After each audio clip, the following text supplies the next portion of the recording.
I can always tell when I'm about to go through a faith test because God will start highlighting certain scriptures to my heart. One day He kept showing me the words, "Love each other as you love yourself," Matthew 22:39. It was completely obvious I was about to take a test of faith, and I started to think about what loving someone as much as myself would look like. Because of how painful my journey of trusting God for financial housing needs was, I realized one of my biggest sacrifices that I could give out of love was to lay someone else's needs above my own. And I had been setting aside what I needed to cover my room rent, and there was nothing more important to me financially than to have the comfort of refuge from a home. One of my friends was going through some hard times financially, and she obeyed God's leading to send some money to me towards paying our room. She not only took a huge risk of faith by herself, by showing that love to me, but she risked her needs being covered with her and her family. What she did was a huge sacrifice to love God and an act of faith and trust in Him to cover her needs. She followed that scripture, "Love your neighbor as much as you love yourself."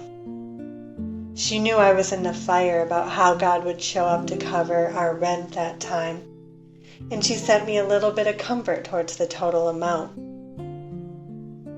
I should have known that there would be much more coming out of that seed that she planted to me with love and trust in God to cover her needs. That same day I agreed to help someone with a ride to an appointment. One of my best friends in all the world asked me to go with her to buy a vehicle. She needed a way there. While I sat with her in the showroom, I noticed the rise and fall of her emotions. This was something really special to her, and she wanted to be able to drive a vehicle home very much. She found one specific vehicle that she instantly fell in love with, and it was like it was handpicked by God. She had been without a vehicle for 3 years, and this moment was very special to her. From the time she walked in the dealership, it was obviously that she was walking in God's favor. She was instantly approved for a car with only $39 down. She was just about to receive the keys, and she was over the moon with happiness. However, she had to set up her insurance before she could go any further. When she talked to the insurance agent, her happiness melted into disappointment. A complication from her past showed up, and she didn't realize it was more than what she could pay at that moment, and she was frozen like a deer in headlights about what to do. She didn't want to admit to the salesman that she didn't have enough money to get the insurance that day, and she started to have anxiety over the humiliation that was before her. At that moment, God reminded me of His words, to love others as much as I love myself. That moment was so important to her, and whether I thought it was important as my needs was not to be debated. It was about love, and loving what was important to her and not judging what was important to her. It was just love without the judgment. And I knew I had to love her and what was important to her as much or even more than I loved myself and my needs. I only had 1 day for my rent money to show up, and I barely had enough to cover a few nights at that time. I needed that money desperately, at least it seemed. And I knew I was right in the middle of a test of faith. So I told God that I would use the money I received to pay her insurance. And I prayed and I asked God to quickly send it back to me. It was a seed of love, and I wondered, how powerful is a seed of love?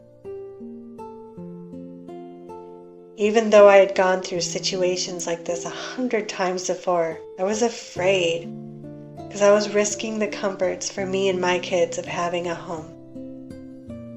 Yet with a heavy weight of fear on my chest and tears building behind my eyes, I offered to pay her insurance. I wanted her to not endure the humiliation of not having enough money, and I wanted her to drive home that car that she had perfectly chosen for herself. Her reaction was so priceless. I sighed with love when I saw her receive the relief, comfort, and joy, and the keys to her new car. That same day, it was like the love seed that I had planted was already coming back to me. I received, quite frankly out of nowhere, double what I had given. The pressure of risking it all for love and trusting God's vows to hold us up came back to me as a tangible outcome of what I hoped. God often shows me love as a watermelon. It was originally from Africa, and it was a source of hidden water in the dry desert conditions.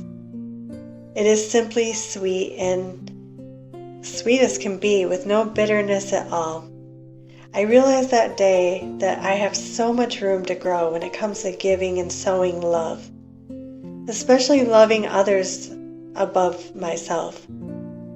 It's not a place of judgment or determining whether their needs are more important than ours. It is a thing of loving unconditionally and doing what is special to their heart as if it was our very own.